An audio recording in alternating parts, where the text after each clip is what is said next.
আসসালামু আলাইকুম, সবাই কেমন আছেন? আলহামদুলিল্লাহ আমি ভালো আছি। তো গ্রামের যখন আমি যাই তখন আমার কিন্তু গ্রামেও রান্না করতে অনেক ভালো লাগে। তো মাটির চুলায় তো আরও বেশি ভালো লাগে।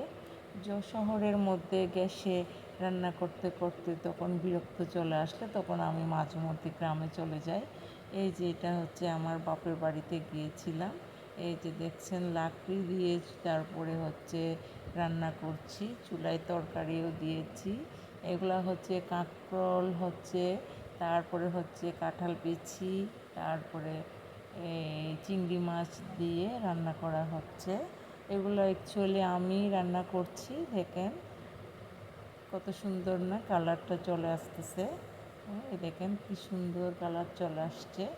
পিছনে হচ্ছে ভিজার থাকার কারণে যে পিছনে লাকড়িগুলো দেখা যাচ্ছে এগুলা শুকানোর জন্য দেওয়া হয়েছে, কারণ যখন চুলার গরমে গরমে আস্তে আস্তে লাকড়িগুলো আস্তে আস্তে শুকাই যাবে আর রান্না করতে কষ্ট হবে না।